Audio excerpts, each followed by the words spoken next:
Olá pessoal, eu sou a professora Thalita, professora de língua portuguesa. E hoje então nós vamos dar continuidade à terceira geração do modernismo brasileiro. Lembrando, gente, que anteriormente nós vimos que nessa terceira geração ela é uma geração mais tranquila, justamente porque o cenário histórico que nessa geração se apresenta é muito mais tranquilo. Diferente da segunda geração, que estava num cenário bem mais agitado. Então, isso influencia diretamente a forma que a literatura é abordada. Também vale a gente lembrar que nós vimos também a Clarice Lispector, né, uma das grandes representantes da nossa literatura. Mas também a gente tem que lembrar, né, do Guimarães Rosa. Eu citei ele no comecinho de uma das aulas. Então, hoje o nosso foco vai ser no João Guimarães Rosa. Então, gente, João Guimarães Rosa nasceu em Cordisburgo, Minas Gerais, em 27 de junho de 1908. Formado em medicina, foi médico da Força Pública de Minas. Foi também diplomata e ocupou vários cargos em diversos países. Seu perfil enquanto estudioso e explorador de outros universos linguísticos se refletiu em sua obra. Guimarães publicou seu primeiro conto na revista Cruzeiro, em 1929. Então, gente, Guimarães Rosa, mineiro, médico, que inclusive, gente, foi médico da Força Pública de Minas, também trabalhou como diplomata. Gente, se não estou enganada, o Guimarães Rosa ele falava cerca de 5 idiomas. Então, ele era uma pessoa bastante culta, né? A gente considera pessoas que falam vários idiomas cultas. Tanto que, gente, ele foi diplomata em diferentes países pelo mundo. Também, gente, ele gostava muito de explorar, né, e estudar esse universo linguístico. Tanto que isso vai se refletir diretamente na sua obra. Tanto que, né, a gente lembra sempre do Guimarães Rosa por conta dos neologismos, ou seja, das criações de palavras.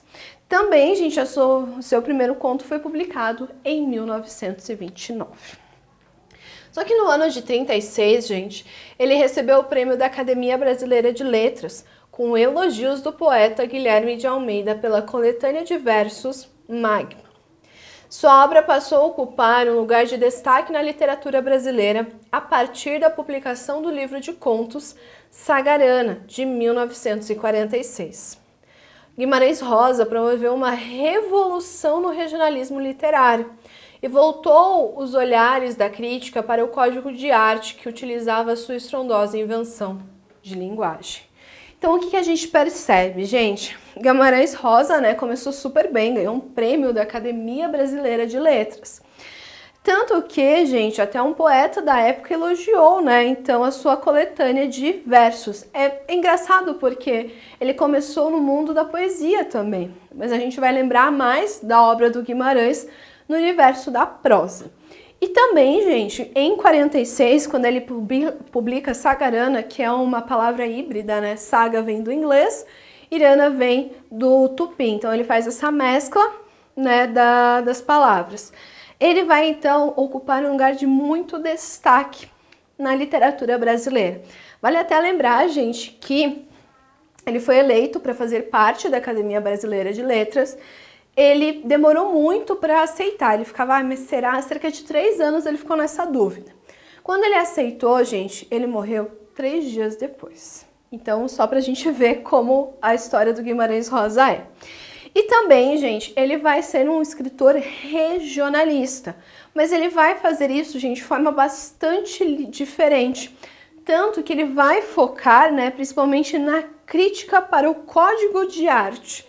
Então, o foco dele vai ser diferente do regionalismo que nós estamos acostumados, então. Nós temos aqui um trecho de uma entrevista do Guimarães Rosa, cedida, então, ao jornal Diário de Notícias. Quando escrevo, não penso na literatura, penso em capturar coisas vivas. Foi a necessidade de capturar coisas vivas, junto à minha repulsa física pelo lugar comum, e lugar comum nunca se confunde com a simplicidade, que me levou a outra necessidade íntima de enriquecer e embelezar a língua, tornando-a mais plástica, mais flexível, mais viva. Escrever para mim é um ato religioso. Então a gente, não sei se vocês se lembram, mas nós falamos que a Clarice, né, também ligava muito a vida dela ao ato de escrever. Tanto que o Guimarães, ele segue mais ou menos isso, tanto que ele fala, quando eu escrevo, eu não penso em literatura, eu penso em capturar coisas vivas. Então a escrita para ele é muito além disso, é uma forma de capturar um momento, capturar essas coisas vivas então. E falando da linguagem, então, do Guimarães, ele utiliza a experimentação do código e do sentido linguístico, que assumem para Guimarães um novo potencial. Tanto que o Alfredo Bose coloca: para Guimarães Rosa, como para os mestres da prosa moderna, como um Joyce, um Borges, a palavra é sempre um feixe de significações, mas ela o é em um grau eminente de intensidade se comparada aos códigos convencionais da prosa. Além de referente semântico, o signo estético é portador de sons e de formas que desvendam fenomenicamente as relações íntimas entre significante e significado. Ou seja, gente, o Guimarães ele vai experimentar a linguagem. Então a gente vê que a linguagem para ele é algo muito expressivo, muito intenso. Então é a essência da obra de Guimarães Rosa. E assim como Clarice, a invenção estética da palavra o coloca em destaque no panorama da literatura brasileira. A terceira geração do modernismo não economiza da exploração da língua, e no caso do Guimarães, compunha com um trabalho científico. Tanto que ele fala: tem um monte de cadernos com relações de palavras, de expressões. Acompanhei muitas boiadas a cavalo e levei sempre um caderninho e um lápis preso no bolso da camisa, para anotar tudo o que de bom fosse ouvido, até o cantar dos pássaros. Então a gente percebe que o Guimarães ele levava muito a sério essa coisa dele estudar a língua, né? Trazer essas coisas da língua. Até porque, gente, se nós formos prestar atenção nas diversas falas das pessoas, geralmente tem várias invenções, várias coisas muito interessantes, e o Guimarães fazia o quê? Ele pegava e já registrava. E de modo geral, gente, encontraremos na criação do autor grande apropriação e exploração da língua oral do sertão brasileiro, associadas ao ritmo, à musicalidade e à criação de termos, referida inventividade estética na linguagem. Além disso, sua obra possui tom metafísico e um mergulho profundo em questões existenciais que assolam a alma humana.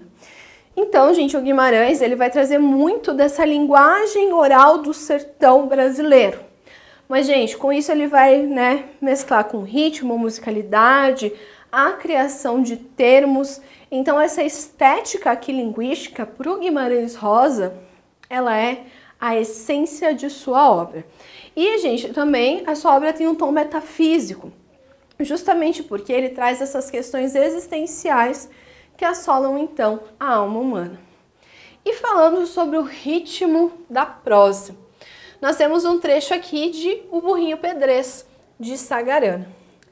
Boi bem bravo, bate baixo, bota baba, boi berrando, dança doido, dá de douro, dá de dentro, dá direito, vem, vai, volta, vem na vara, vai, não volta, vai varando. Nos 9 contos de Sagarana é possível notar uma forma marcante o uso de recursos de expressão poética. Ao ler os contos em voz alta, organizados em pequenas sagas, o leitor se depara com a musicalidade do que está sendo dito. Então, gente, o Guimarães ele traz uma característica muito presente na poesia, que é essa questão da musicalidade. Tanto que nesse trecho de Burrinho Pedrez a gente percebe essa musicalidade muito presente.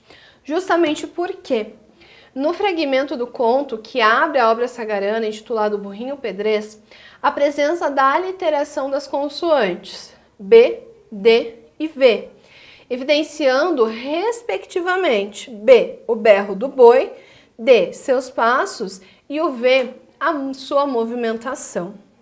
O enredo dos contos revela o cotidiano do sertão. Em O Burrinho Pedrez, os serviçais do Major Saulo estão formando uma comitiva de cavalos para transportar um rebanho de bois de corte, sertão afora. O burrinho 7 de ouros é um dos escolhidos para isso e será montado por João Manico.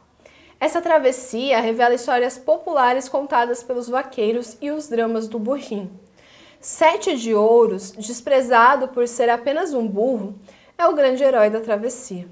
Diante de um córrego transbordado, 8 vaqueiros pedem a vida e o burrinho é o único a conseguir atravessar. Então a gente percebe que essa característica tão presente na poesia é explorada por Guimarães, então, no conto Burrinho Pedrez, que é o que nós chamamos de aliteração, que é a repetição de um som vocálico.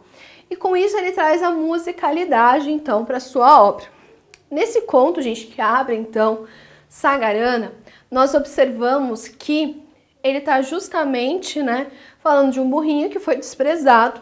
Porém, gente, por ser o mais velho, ele faz o quê? Eles estão lá no córrego, inundado, só que ele, gente, não tenta fazer como os outros e nadar contra a correnteza. Ele faz o quê? Se deixa levar, tanto que ele acaba salvo. Então, o burrinho que foi tão desprezado foi o mais esperto ali, então. Bom, gente, espero ter ajudado vocês em mais uma aula de língua portuguesa. Até a próxima!